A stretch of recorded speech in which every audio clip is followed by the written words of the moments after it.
The Bible, good news or fake news? So just imagine you sit in the cafeteria over there and you are reviewing with some of your course mates. And suddenly another friend runs into the room and he looks super excited. He shouts, good news, you won't believe it. This is the best thing you've ever heard. So what happened? What comes into your mind when someone is running to your table to announce good news? Today, I think when someone announces good news, we might think of good corona news. A vaccine was found, it's been through various testings, and yes, it does work, and there are no serious side effects. Vaccinations will soon be available for all of us, and in a couple of weeks, just imagine our lives will be back to the pre-corona normality. This would be indeed good news, wouldn't it? Or maybe we think of personal good news. Someone who is super excited because she said yes. Yes, she really loves me and she wants to spend the rest of her life with me.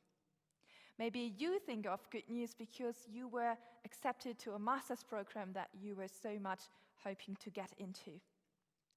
When we hear that someone is telling good news, we think of something like that. Something happened that changes everything. Something that casts a completely different light on our whole life. I guess we all agree on one thing. Good news are only good news if they are true. If it's not true, if people are just lying or manipulating, if they spread the word about that and it's not true, it could never be good news. So when we go back to the scene from the beginning, when we picture the scene in the cafeteria, we wouldn't think that someone runs into the room with a Bible in his hand or her hand, shouting, good news, good news.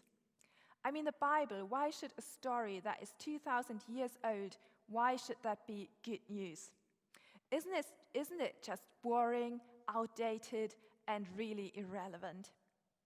And even if it sounds like good news, is it in the end not just a made-up story? Something that turns out to be fake news when we have a closer look at that. So when Christians talk about Jesus and the Bible, often they refer to it as good news. But can that story really stand up to scrutiny? And this is our question for today. First of all, I'd like to have a look at the question whether we can trust the Bible. Dealing with that question is the precondition for our second question. The question whether it's good news, because the Bible can only be good news when it's trustworthy. So when we talk about the Bible, let's keep in mind that the Christian worldview doesn't consist of deep mysteries or philosophical speculations. Right at the center of the Christian faith, there is a historic event. It's about Jesus of Nazareth, who was a person in history. So when we talk about the Christian faith, it's not about a book. It's first and foremost about a person. But this person lived very long time ago. He lived 2,000 years ago, and when we we need to have a look at the historic sources to examine his life and his claims. In order to do that, we have a look at secular sources. Jewish and Roman historians wrote about Jesus. But the oldest sources that exist are Christian sources, namely what we find in the New Testament, in the letters of Paul, and in the Gospels that are biographies of Jesus' life. So if we want to shed light on the question who Jesus was, if we want to examine whether he was who he claimed to be, in order to do that, we need to check out historic sources, mainly the Bible. And the Bible, in that case, it serves as a window. It serves as a window through which we see Jesus. I love traveling, and I travel a lot on a train. And when I get on the train, I would always try to go for the window seat. I just love to sit by the window, to look outside, and to have the beautiful landscape before my eyes. But when there's a crack in the window, or the window is damaged, or it has gone yellow, I can't really look outside. Like a couple of weeks ago, when I took a train and went through the Black Forest, suddenly I realized that the window where I was sitting there was this huge graffiti on the outside of the train, and the window itself was completely covered with spray paint. And I mean, if that is true for the Bible, if the Bible is covered with spray paint of centuries, if it has been damaged or cracked, if it has been changed, we can't really see through the Bible who Jesus is. The Bible serves as a window through which we see Jesus, so it's important to examine the question whether we can trust the Bible and the picture that it paints of Jesus. What can we say about that question?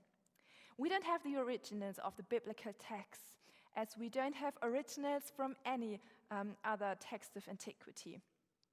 From any writing that dates back to antiquity, we don't have the originals, but we have copies and fragments of copies that help us reconstruct the original. That means we have to ask the question whether we can trust the transmission of a text that was written nearly 2,000 years ago. I don't know about you, but I think often when it comes to the question of textual transmission of the New Testament, what comes into our mind was Chinese whispers, that children's game. I think you call it the telephone game here in Switzerland. You whisper something in someone's ear, they pass it on, and then maybe they pass it on to another person, and after 10, 20, 30 people, the original message and what comes out in the end, it's something completely different. The original message is completely lost. So is this the case for the New Testament? Could we say that the original message that the authors wrote down is that lost because the transmission is not really reliable? Do we find completely different versions of the New Testament, so that we don't know what the original writer wrote down in the 1st century AD? If that would be the case, then the window would be really damaged and cracked. When historians, when they check out the integrity of any ancient writing, it is determined by two things. Firstly, it's determined by the number of documented manuscripts or fragments of manuscripts that still exist. So firstly, the number of manuscripts is really important. So for Plato, for example, you can see that there are something like 210 existing copies of ancient manuscripts, and then you can study these manuscripts and they can be compared in order to determine the accuracy and the quality of the transmission of his writings throughout the years. So first thing, the number of manuscripts. The second criteria to determine is the integrity of to determine the integrity of ancient writing. The second thing is the time gap between the composition and the earliest copies that were found. So the second thing is the time gap. So for Plato, the oldest of these manuscripts that we have, that it's copies that are dating about 1,300 years after the work was originally written. So, but this text is regarded as reliable, or it's quite respective, and people work with it in the present day. When it comes to the Bible, we have more than 5,000 handwritten manuscripts in the Greek language that support the text of the New Testament. And many of these earliest copies are separated from the original not by 1,400 years, but by something like 50, 80, 100 years. You see that on the slide here. So you see the gap here, the gap between the time when the original composition of the text took place, and you see the yellow circles or the red circles that indicate the number of manuscripts that exist. And here for the Bible, you can see that we have many, many old manuscripts. The time gap is really, really close. So the oldest portion of the Bible that is surviving today is a fragment of a papyrus codex containing some verses from the Gospel of John, and it dates from the year AD 130. And there are many manuscripts that are dating back to the years 138 to 222. You can see the big red ball, which indicates that, or which tells us that there are more than 5,000 Greek manuscripts and around 10,000 Latin manuscripts. The number is so big because there are many early translations into Syrian, into Coptic, into Armenian and other languages as well. So from a very early stage on, the Bible was translated. So in the 20th century, many remnants of documents were discovered, especially in the dry and arid lands of North Africa and the Middle East. So it's quite impressive when you have a look at that slide, because you see how well attested the New Testament is, because the number of copies is really big. We have a lot of manuscripts, and the time gap between the composition and the earliest copies that were found is really small. So why is this important? Why am I presenting you all these numbers and details? It's because of that what we read about Jesus in the New Testament is very well attested. Even critics, people who are not believers at all, they would say that the New Testament is the best attested body of ancient literature. So it's not at all like Chinese whispers or the telephone games. Because we have so many manuscripts, it is as if we could go back to the third or the fourth person in the row. And as the text of the New Testament was spread over the ancient world, it is as if we would go back and whisper messages into someone's ear here in Zurich, but also in Constance, in Geneva, and in Bern. And from there, it would go on to Germany, to France, to Austria, and spread.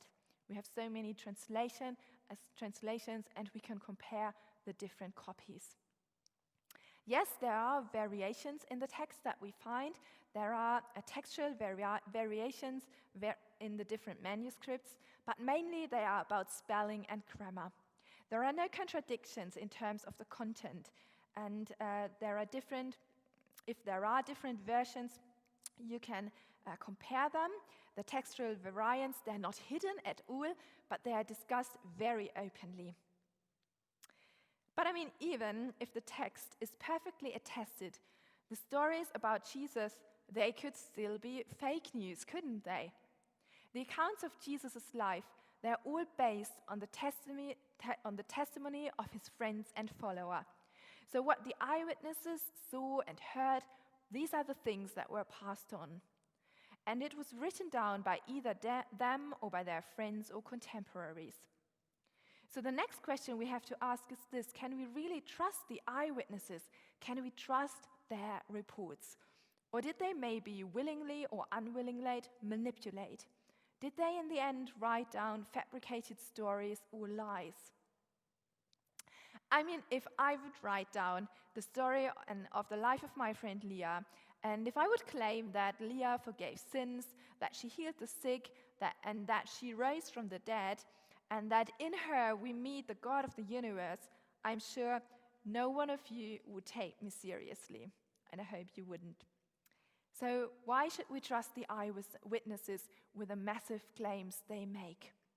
What about them? Did they just invent a great story to form a new religion, or were they maybe themselves deceived? I don't think that it's very likely that they just made up the whole Jesus story, that they just fabricated the whole story of the resurrection to create a new religion. After Jesus had died, his friends were utterly depressed. They had put all their eggs in one basket, shattered hopes and dreams. And as disillusioned people, they were certainly not in the mood to come up with creative ideas to start a new religion. When they encountered the risen Jesus, they didn't just say, "Welcome back, Jesus. Haven't we always said that would happen?" No, they were absolutely shocked and unable to believe. It's flashing across their mind. It must be a ghost. That can't be true. We today might think that modern people take claims about a bodily resurrection with skepticism, while people in those days would have immediately accepted that. But I think that is not the case.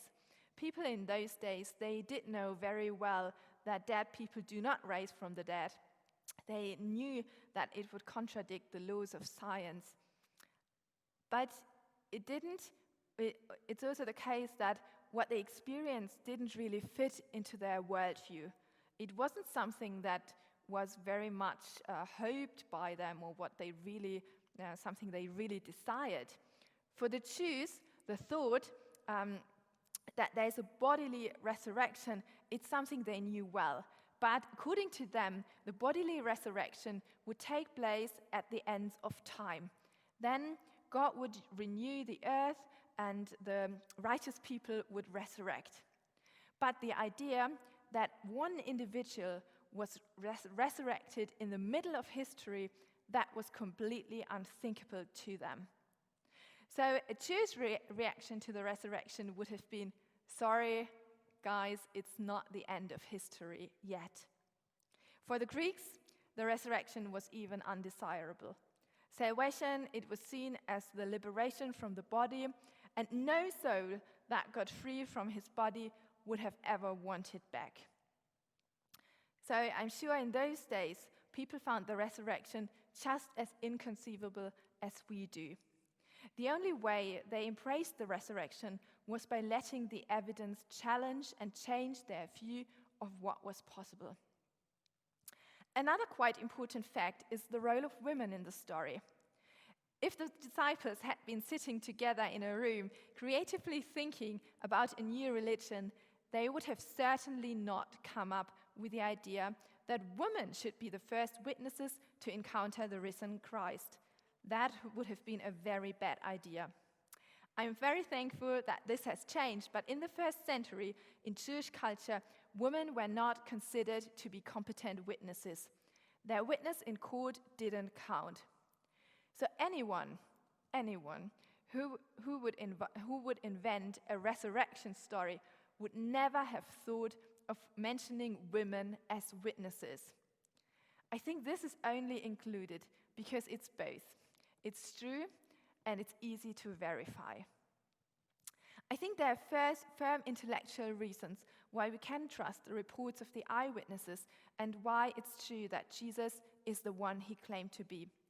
I have mentioned a couple of reasons, and I mean we could go on. We could talk about the way how the eyewitnesses and the disciples, how they portray themselves. They talk very openly about the mistakes they make. They talk openly about the betrayal of Peter, for example. So if you would think you want to form a new religion, you wouldn't portray the first generation of leaders in such a bad way. I think they only do it because it was true. We could go on and say, what would be their reason to come up with a new religion, to just invent everything? It didn't make them famous. It was not a lie that would help them out. It was not a lie that was really beneficial to them. It was quite the opposite. Many of them were persecuted. Many of them died because they confessed that Jesus is the one he claimed to be. They confessed the resurrection of him. So I think there are many reasons why we can trust the testimony of the eyewitnesses. Still you might say, well, it's nice. It's a nice story, but still it sounds quite dry. Good news and good news, something different. Good news, that's something that moves my heart. It's something that touches me emotionally, something that has a deep connection to my life. One thing that moves my heart are stories, and the relationship between God and humanity, it's described in the Bible as a big story. When we have a look at the Bible, we see that the big picture is the story between God and humanity.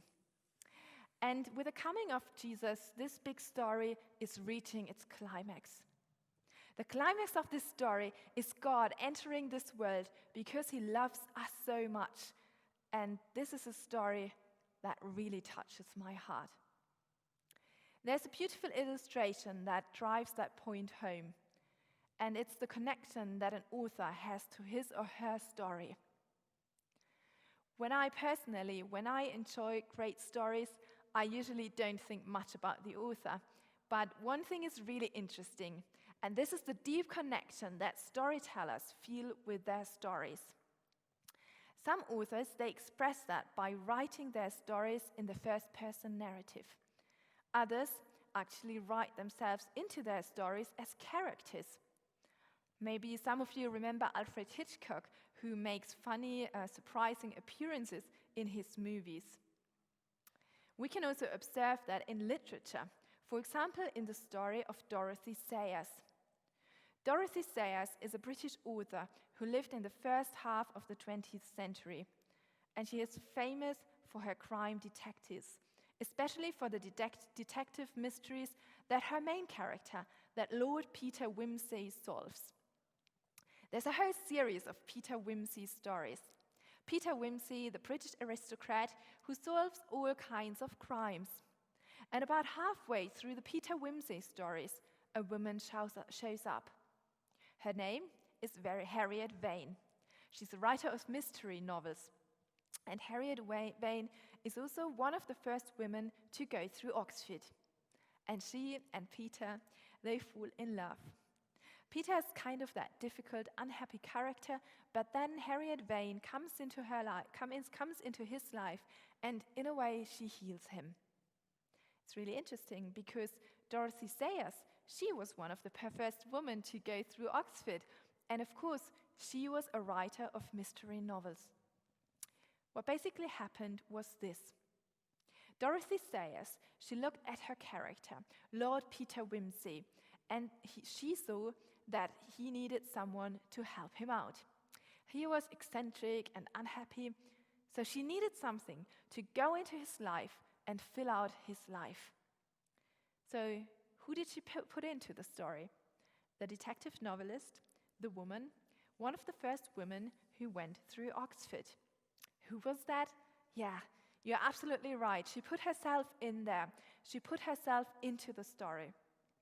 She looked into her own world that she created, and she fell in love with the main character, Peter Wimsey, and she wrote herself in and healed him.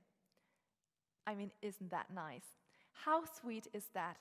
She looks into the world that she created, she falls in love with the main character, and she writes herself into the story to heal him. And that's exactly what happens with God. He writes himself into the story of that world in the person of Jesus Christ. And I think this is the reason why the whole story of Jesus is good news.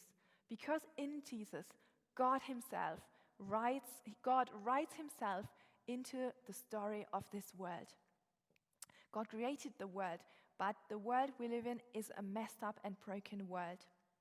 I think when we have a look at this world, we strongly sense that it's not the way it should be. And when we have an honest look at our lives, we see that there are things that are not the way that they should be. Sometimes we might feel like an unhappy character whose life is a bit screwed up. So what does God do? God looks into the world and he loves us. And what does he do? In Jesus, he writes himself in. He really writes himself in. He really puts himself in there. And that is exactly what we see through the window of the Bible. And that is exactly what happened in Jesus Christ. In his account of Jesus' life, the historian Luke, he writes about that. He tells that story of how that looks like when God writes himself in, when God himself takes on human flesh. Have you ever had a read for yourself? There are some copies on your chairs, or you can get a copy from someone else, and I do invite you to take a copy home or have a read for yourself. It's not fake news. As I've tried to show here in that talk, it's well attested and it's trustworthy. And secondly, it's good news, because it's the story of God himself who writes himself into the story of this world.